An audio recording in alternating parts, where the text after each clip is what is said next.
Good morning, कैसे हैं सब? बढ़िया। चलिए आज अपन करेंगे सेक्शन सी। क्या करेंगे बेटा? Section C. सेक्शन अपन ऑब्जेक्टिव कर चुके हैं, फिर अपन ने केस स्टडी भी कर ली है, असेशन रीजन भी कर लिए हैं। आज से अपन सेक्शन सी शुरू करेंगे। इसमें न्यूमेरिकल्स, कंसेप्चुअल और थ्योरी के डेरिवेशंस वगैरह के क्वेश्चन है, ठीक है ना। Two straight infinitely long wires are fixed in space so that a current in the left wire, दो वायर्स हैं, current in the left wire is 2 ampere directed out, मतलब ऐसे बाहर की तरफ, ये करंट का डायरेक्शन आया बेटा। And current in the right wire is 3 ampere directed into, ये ऐसे, ठीक है ना, एक अंदर और एक बाहर। तो अपन इस तरह से दो वायर्स बना देते हैं, एक में डायरेक्टेड आउट लेफ्ट वाले में और एक में डायरेक्टेड इन, ठीक है ना। Directed into perpendicular to the plane current और directed out perpendicular to the plane, ठीक है बेटा, आया समझ? अच्छा, इसमें है करंट 2 एम्पियर का, इसमें करंट कितना है बेटा? 2 एम्पियर का, और इसमें करंट है कितना? 3 एम्पियर का, ठीक है। आ जाओ। In which region there are the point on X axis, वैसे क्वेश्चन के साथ जो फिगर था वो दे रखा था, वो अपन यहाँ बना दिया। तो in which region there are the points on X axis, ये एक्स एक्सिस है, ये क्या है बेटा? एक्स एक्सिस, ऐसा आपको दिया हुआ है फिगर के अंदर, ये एक्स एक्सिस है, ठीक है। तो कौन से रीजन में एक्स एक्सिस के अपन ने मार्क कर दिया? रीजन 1, रीजन 2 एंड रीजन 3, उसमें मार्क करा हुआ है। तो कह रहा है कि कौन से रीजन में, on which region, in which region there are points on X axis at which magnetic field is zero due to this current carrying wire. तो कौन से रीजन में मैग्नेटिक फील्ड जीरो हो सकती है, कौन से रीजन में मैग्नेटिक फील्ड जीरो हो सकती है, बस इतना बोला। पहली बात तो अपन ने ले लिया, यहाँ पे साइड में ब्लॉक बनाकर बता दिया कि magnetic field due to a infinitely long current carrying wire कितनी होती है बेटा? 2 mu naught I by 4 pi R, 2 mu naught I by 4 pi R magnetic field due to infinitely long current carrying wire, आपने यहाँ पे लिख दी, ठीक है बेटा। तो magnetic field is directly proportional to current and inversely proportional to R, ठीक है। और वेक्टर साइन चलता है, और मैग्नेटिक फील्ड का जो डायरेक्शन है अपन थंब रूल से भी निकाल सकते हैं, और सबसे बेहतरीन है डीएल क्रॉस आर। किसे निकाल सकते हैं बेटा? डीएल क्रॉस आर, और थंब रूल से भी निकाल सकते हैं, ठीक है। अब ये जैसे करंट ऊपर आ रहा है, करंट कहाँ आ रहा है वो बेटा? ऊपर आ रहा है, ठीक है ना। तो अपन पहले रीजन 2 को देख लेते हैं। किसको देख लेते हैं? रीजन 2 को, कि कहीं बीच में कहीं ऐसा पॉइंट है कि जहाँ पे मैग्नेटिक फील्ड क्या हो बेटा? जीरो, ठीक है ना। बीच वाले पॉइंट कोई भी देख लेते हैं। तो एक पेंसिल ले लेंगे। अब यहाँ पे करंट ऊपर जा रहा है और ये रह जा रहा है, तो ये तो डीएल हो गया, और ये कितना हो गया बेटा? आर। और ये कैसे जा रहा है बेटा? क्लॉकवाइज। तो इसके कारण मैग्नेटिक फील्ड कहाँ की तरफ होगी? अंदर, सही है। क्लॉकवाइज जाएगा तो कहाँ होती है? अंदर। अब इधर ले लिया, इधर डीएल करंट नीचे जा रहा है, तो डीएल नीचे जा रहा है, और ये हो गया आर, सही बेटा। तो डीएल क्रॉस आर ये भी क्या हो गया बेटा? क्लॉकवाइज हो गया, तो इसके कारण भी अंदर। तो इसका मतलब रीज़न सेकंड में तो मैग्नेटिक फील्ड कभी ज़ीरो हो ही नहीं सकती, रीज़न सेकंड में तो मैग्नेटिक फील्ड कभी ज़ीरो हो ही नहीं सकती। तो बच्चा रीज़न फर्स्ट और रीज़न थर्ड, सही है। अब रीज़न थर्ड में भी कभी मैग्नेटिक फील्ड ज़ीरो नहीं हो सकती। तो आप बोलोगे क्यों सर, क्यों नहीं हो सकती? तो रीज़न थर्ड में मैग्नेटिक फील्ड जीरो इसलिए नहीं हो सकती, क्यों? क्योंकि यहाँ पे करंट का मैग्नीट्यूड क्या है बेटा? ज़्यादा है, 3 एम्पियर। और अगर यहाँ पॉइंट लेंगे, यहाँ पॉइंट लेंगे, तो यहाँ पे डिस्टेंस कम हो जाएगा। डिस्टेंस क्या हो जाएगा बेटा? कम हो जाएगा, डिस्टेंस कम हो जाएगा, और करंट की वैल्यू ज़्यादा है। तो करंट की वैल्यू ज़्यादा है, डिस्टेंस कम हो जाएगा, तो न्यूमरेटर वैसे ही बड़ा है और डिनोमिनेटर छोटा है, तो इसकी वैल्यू क्या आ जाएगी बेटा? बड़ी आ जाएगी। और इसकी निकालेंगे तो इसकी वैल्यू उसके कंपैरिजन में क्या आएगी? उसका करंट भी कम है और डिस्टेंस ज़्यादा हो जाएगा, करंट भी कम है और डिस्टेंस क्या हो जाएगा बेटा? ज़्यादा हो जाएगा। तो इसकी वैल्यू यहाँ पे, इसकी वैल्यू यहाँ पे क्या आएगी बेटा? कम आएगी। यहाँ पे इसका आर कम है, आर कम है, और करंट ज़्यादा है, करंट ज़्यादा है, तो इसकी मैग्नेटिक फील्ड यहाँ पे क्या होगी बेटा? ज़्यादा, और इसकी मैग्नेटिक फील्ड यहाँ पे क्या होगी? कम। और ज़ीरो होने के लिए तो मैग्नेटिक फील्ड आपस में कैंसिल होनी चाहिए। तो इसका मतलब कि यहाँ पे भी मैग्नेटिक फील्ड ज़ीरो नहीं हो। यहाँ मैग्नेटिक फील्ड ज़ीरो हो सकती है। पहले अपन एक बार डायरेक्शन देख लेते हैं। क्या देख लेते हैं बेटा? डायरेक्शन। तो सपोज़ करो यहाँ कोई पॉइंट है P, तो ये हो जाएगा DL, करंट ऊपर जा रहा है इसका, और ये हो जाएगा R। तो DL क्रॉस R कैसे जा रहा है बेटा? ये DL क्रॉस R जा रहा है, इस बार जा रहा है ये एंटी क्लॉकवाइज जा रहा है। तो इसके कारण तो मैग्नेटिक फील्ड कहाँ की तरफ होगी? बाहर की तरफ। इसको देख लेते हैं। इसका करंट तो कहाँ जा रहा है बेटा? नीचे, और R इधर है, तो DL और ये R। तो DL क्रॉस R इसका कैसे जा रहा है बेटा? इसका जा रहा है DL क्रॉस R क्लॉकवाइज, तो इसके कारण कहाँ होगी बेटा? अंदर। तो कैंसिल हो सकती हैं। अच्छा, यहाँ करंट की वैल्यू कम है, करंट की वैल्यू कम है और आर की वैल्यू भी क्या है बेटा, कम है। आर की वैल्यू इसके रेस्पेक्ट में क्या है बेटा, कम है, तो इसकी मैग्नेटिक फील्ड थोड़ी सी बढ़ जाएगी।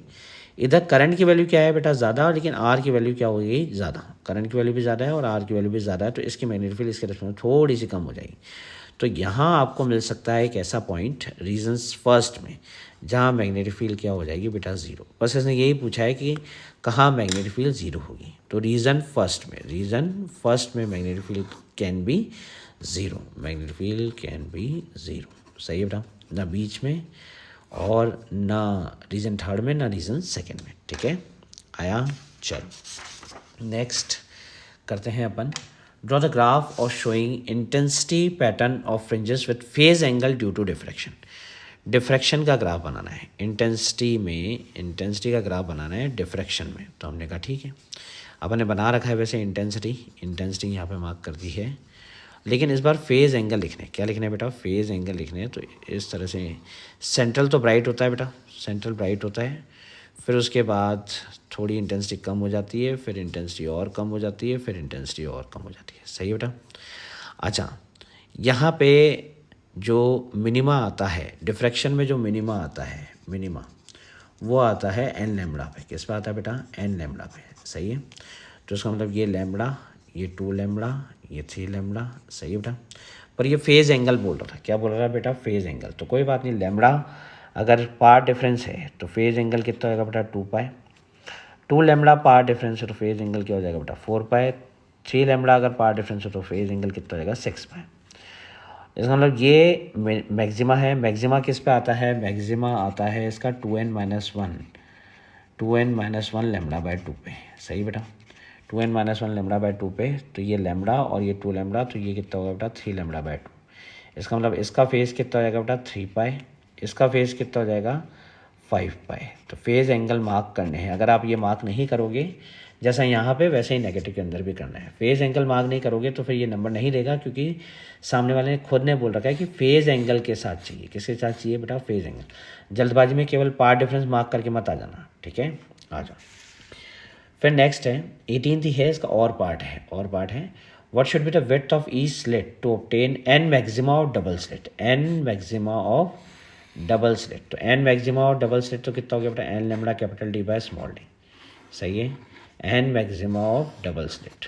ठीक है ना, within the central maxima of single slit, within the central maxima of single slit, single slit का सेंट्रल मैक्सिमा।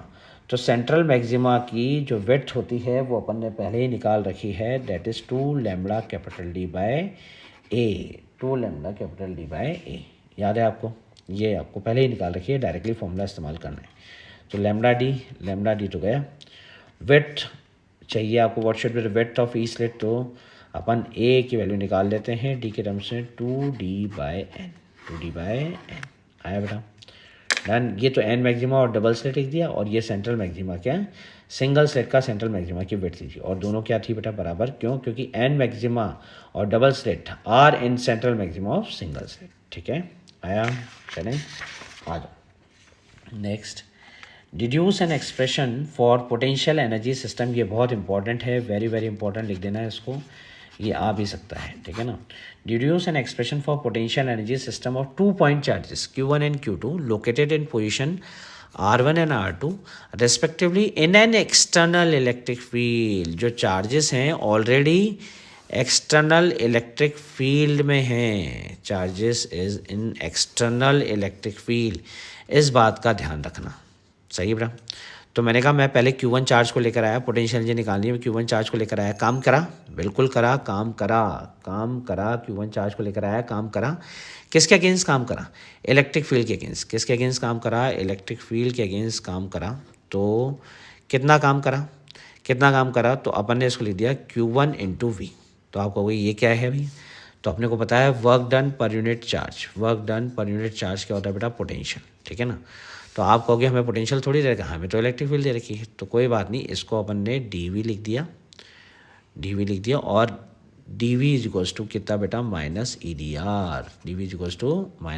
आर। तो इसका वर्क डन लिख दिया Q1 into minus E D R. ठीक है बेटा। फिर मैं चार्ज 2 लेकर आया R2 पे, काम करा, ये R1 पे लेकर आए हैं तो इसको DR1 लिख दिया, ठीक है ना। और चार्ज Q2 लेकर आया तो काम करा, बिल्कुल काम करा। किस किस के अगेंस्ट? इलेक्ट्रिक फील्ड के अगेंस्ट और इसके अगेंस्ट। इलेक्ट्रिक फील्ड के अगेंस्ट भी कराया, इसके अगेंस्ट भी कराया। इलेक्ट्रिक फील्ड के अगेंस्ट तो वापस यही आ जाएगा Q2 इंटू DV, तो ये हो जाएगा Q2 इंटू माइनस EDR2, सही है। और इसके अगेंस्ट भी काम करा तो इसके अगेंस्ट तो potential energy between two charges क्या होता है? Q1 Q2 by 4 pi epsilon naught R, Q1 Q2 by 4 pi epsilon naught R, और इन दोनों के बीच की दूरी कितनी हो गई? R। तो यहाँ पे लिख दिया Q1 Q2 by 4 pi epsilon naught R। आया बेटा? डन। ये भी ऐड करना क्योंकि आप इलेक्ट्रिक फील्ड में लेकर आ रहे हो। ऐसा ही क्वेश्चन, सेम क्वेश्चन एनसीईआरटी में है जिसके 3 पार्ट हैं, और थर्ड पार्ट में वो कह रहा था एक 7 माइक्रोकुलाम और एक -2 माइक्रोकुलाम के चार्जेस को लेकर आए हैं अपन एक्सटर्नल इलेक्ट्रिक फील्ड में, ठीक है। तो बहुत इंपॉर्टेंट है, ये आ भी सकता है। आ जाओ। Establish the relationship between electric field and potential at a point. तो हमने कहा ठीक है, इलेक्ट्रिक फील्ड और पोटेंशियल के बीच का रिलेशन तो खैर हमें मालूम है, dV equals to minus EDR, dV equals to minus EDR। लेकिन ये भाई साहब कह रहे हैं इस्टेब्लिश करो, मतलब डिराइव करो। तो हमने कहा ठीक है, मैंने कहा एक कैपिटल Q चार्ज पड़ा है और इसकी विसिनिटी में हम एक Q0 चार्ज लेकर आ रहे हैं इन्फिनिटी से। कहाँ से? इन्फिनिटी से। तो मैं यहाँ तक लेकर आया और अब इसको और पास में लेकर जा रहा हूँ, तो मुझे काम करना पड़ रहा है, बिल्कुल करना पड़ रहा है। फोर्स, इसका इलेक्ट्रोस्टैटिक फोर्स यहाँ लगेगा और मैं लेकर इसको यहाँ जा रहा हूँ DR, ठीक है ना। तो थीटा कितना हो गया डिस्प्लेसमेंट ऑफ फोर्स के बीच का? 180 डिग्री, 180 डिग्री।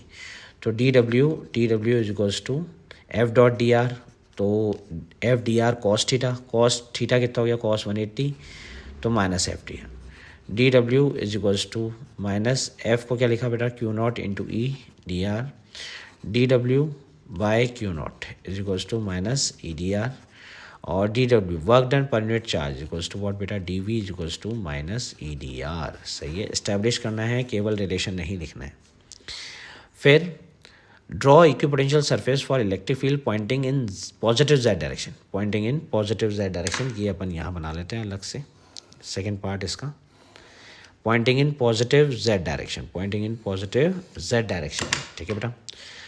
और उसके बाद ये क्या कह रहा है कि इलेक्ट्रिक फील्ड तो है पॉजिटिव Z डायरेक्शन में, where is magnitude increasing at constant rate during negative Z direction, और मैग्नीट्यूड नेगेटिव Z डायरेक्शन में बढ़ रहा है। तो हमने कहा ठीक है, तो पहले तो हमने क्या करा, इसका मतलब पॉजिटिव Z डायरेक्शन में मैग्नीट्यूड क्या हो रहा है? कम हो रहा है। पहले तो सबसे पहले तो यहाँ पे ये लिख दो कि ये पॉजिटिव Z डायरेक्शन है, सही है। उसके बाद अपन इलेक्ट्रिक फील्ड बना रहे हैं। क्या बना रहे हैं बेटा? Electric field. आप बोलोगे ये कैसे इलेक्ट्रिक फील्ड बना रहे हो? देखो, जैसे जैसे पॉजिटिव Z डायरेक्शन में जा रहे हैं वैसे वैसे इलेक्ट्रिक फील्ड लाइंस को मैंने दूर कर दिया है। क्या कर दिया बेटा? दूर कर दिया है। तो उसका मतलब कि पॉजिटिव Z डायरेक्शन में जब भी जा रहे हैं तो इलेक्ट्रिक फील्ड कम हो रही है, और नेगेटिव Z डायरेक्शन में इलेक्ट्रिक फील्ड बढ़ रही है। ये इलेक्ट्रिक फील्ड, सही है। अब मुझे क्या बनाना है बेटा? ये इलेक्ट्रिक फील्ड, मुझे इक्विपोटेंशियल सरफेस बनाने हैं। अब मैंने आपको पहले ही बताया था equipotential surface are always perpendicular to electric field lines. तो equipotential surface are always perpendicular to electric field lines, so you can make equipotential surface like this. सही है, अरे आया, डन। तो 1 मार्क इसका और 1 मार्क इसका। इस्टेब्लिश करना है रिलेशन, तो इस्टेब्लिश करके दिखाना, केवल एक्सप्रेशन मत लिख देना। चलें, आ जाओ। Explain with the help of circuit diagram action of forward bias in PN junction diode which emits spontaneous radiation. मैं अलग से इसलिए लिख रहा हूँ क्योंकि आपको इसी चीज़ पे ध्यान देना है।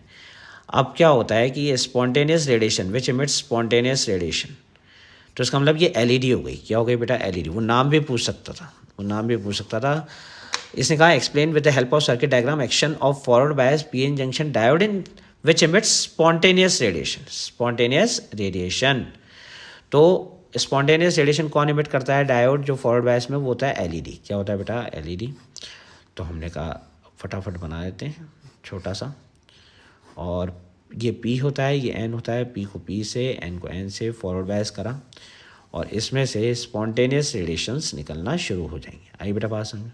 अरे आ गई, डन। अच्छा, एक्सप्लेन भी करना है तो पूरा लिखेंगे। When P side of semiconductor, when P side of semiconductor is connected to connected to positive terminal, connected to positive terminal, and n side of semiconductor diode is connected to negative terminal. It is said to be forward bias. It is said to be forward bias, and terminal, it is said to be forward bias. It is said to be forward bias. और फिर आप एक छोटा सा graph बना देंगे current versus potential का. तो ये तो पोटेंशियल बैरियर, उसके बाद करंट बढ़ने लग जाता है. ठीक है बेटा, क्योंकि 2 नंबर का है तो ज़्यादा तो डिटेल में जाना नहीं है. क्योंकि एक और क्वेश्चन है, state the least band gap energy for diode two have emission in visible region. In visible, अच्छा विजिबल रीजन का जो एमिशन था 1.8 इलेक्ट्रॉन वोल्ट से लेकर 3.2 इलेक्ट्रॉन वोल्ट होता है, बताया था आपको. तो इसका मतलब मिनिमम कौन सा हो जाएगा, 1.8 इलेक्ट्रॉन वोल्ट. तो कम से कम पोटेंशियल बैरियर होना ही चाहिए. और आपका जो अप्लाइड पोटेंशियल है, वो हमेशा barrier potential, built in potential से क्या होना चाहिए, ज़्यादा होना चाहिए. और लोएस्ट तो कितना चाहिए, 1.8 इलेक्ट्रॉन. ठीक है, आया, आ जाओ. Next, a coil 21, a coil of wire enclosing of area of 100 centimetre square. तो कॉइल है और इसका एरिया कितना है बेटा, 100 centimetre square. Is placed with its plane making an angle of 60 degree with magnetic field. Its plane making an angle of 60 degree with the magnetic field. इस पर ध्यान देना है. मैग्नेटिक फील्ड की वैल्यू दे रखी है 10⁻⁻1 Tesla. Its plane making an angle of 60 degree with the magnetic field. So therefore normal vector of the coil makes an angle of